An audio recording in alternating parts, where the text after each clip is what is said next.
আমি মন্ত্রী এমপি হওয়ার জন্য রাজনীতিতে আসি নাই। কোনো অর্থবিত্ত ব্যবসা বাণিজ্য এই সকল কোনো ধরনের আমার আলাদা কোনো মনোবাসনা নাই। আমাদের নেত্রী দেশনেত্রী বেগম খালেদা জিয়ার রুহের মাগফিরাত কামনা করে আপনাদের কাছে দোয়া প্রার্থনা করছি।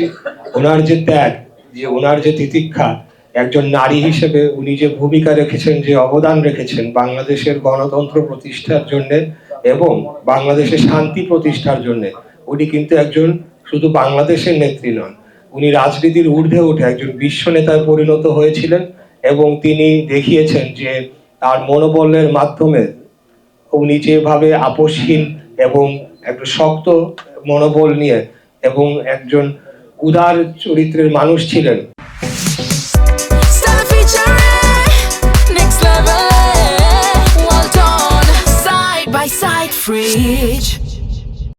কখনো তার ওনার মুখ থেকে কোনো ধরনের কটু বাক্য আমরা শুনি নাই। ওনার ব্যাপারে নানা ধরনের অশ্লীল অশ্রাব্য মন্তব্য যেটা সংসদে বসেও করা হয়েছিল, তারপরেও তার প্রতিক্রিয়া হিসেবে কিন্তু উনি কোনোদিনও একটা কটু কথাও কারোর উদ্দেশ্যে বলে নাই।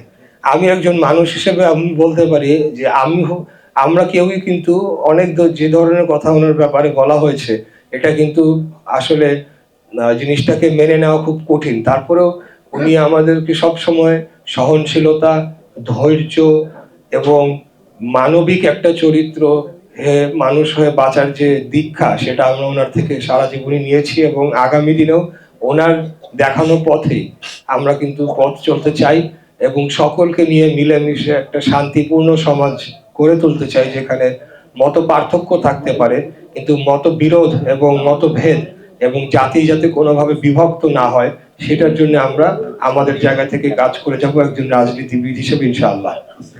উপস্থিত দোকান মালিক সমিতির সকল নেতৃবৃন্দ এবং সকল যারা দোকান মালিক রয়েছেন, আমি আসলে আমার ব্যাপারে আর কি নতুন করে বলার কিছু নেই।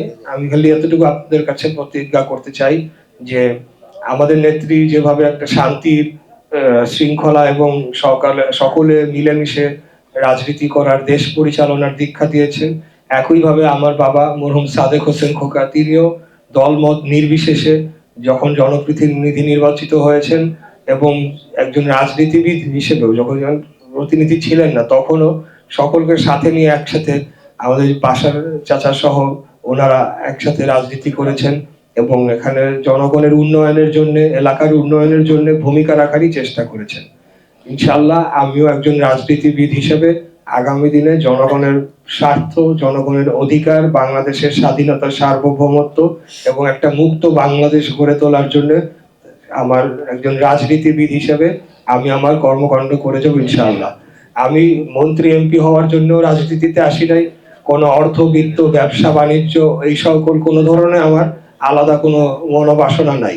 আমি রাজনীতিতে এসেছি যখন আমার উদ্দেশ্য ছিল যে আমাদের এই শহরের যে সমস্যাগুলা, এখানে যানজট, জলাবদ্ধতা, গ্যাসের সমস্যা, রাস্তাঘাটের যে অবস্থা সেটার সমস্যা, ড্রেনেজের সমস্যা, নানাবিধ সমস্যা আমরা জর্জরিত, আমাদের শিক্ষা ব্যবস্থা, স্বাস্থ্য ব্যবস্থা, বেকারত্ব, দারিদ্র, এই সকল কিছু যে পর্যায়ে চলে গিয়েছে, সেখান থেকে উত্তরণ ঘটিয়ে মানুষের যাতে জীবনযাত্রার মানটা উন্নত হয়, সেই উদ্দেশ্য নিয়ে কিন্তু প্রথমে আমার রাজনীতিতে আসার মনোবাসনা ছিল।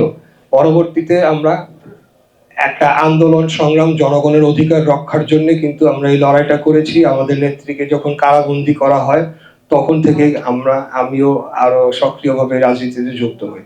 তো সেই জায়গা থেকে আপনাদেরকে সর্বশেষ কথাটি বলবো যে জনগণের অধিকার, বাংলাদেশের স্বাধীনতা, সার্বভৌমত্ব এবং ভোটের অধিকার, এটা প্রতিষ্ঠা করার জন্য আমরা যে লড়াই সংগ্রাম করেছি, সেই লড়াই সংগ্রাম আজীবন চলবে এবং বাংলাদেশে গণতন্ত্র প্রতিষ্ঠা লাভ করবে এবং প্রত্যেক 5 বছর অন্তর অন্তর জনগণ ভোট দিয়ে নির্বাচিত করবে কারা রাষ্ট্র পরিচালনা করবে। তো আর বক্তব্য দীর্ঘায়িত করব না, আপনাদের পাশে রয়েছি। আপনাদের এইখানে একটা সমস্যার যে কথাটা আমাকে কাউন্সিলর সাহেব বলেছেন, তো সেই সমস্যাগুলো আমরা শুনবো, শুনে আগামী দিনে আমরা চেষ্টা করব এগুলো নিরসনে এবং একটা ব্যবসা বান্ধব পরিস্থিতি যাতে তৈরি হয়, কোনো চাঁদাবাজদের দৌরত্ব যাতে না থাকে, কোনো অবৈধ স্থাপনা যাতে দখল করে রাস্তার উপরে না করা হয়, ফুটপাতের উপর না করা হয়।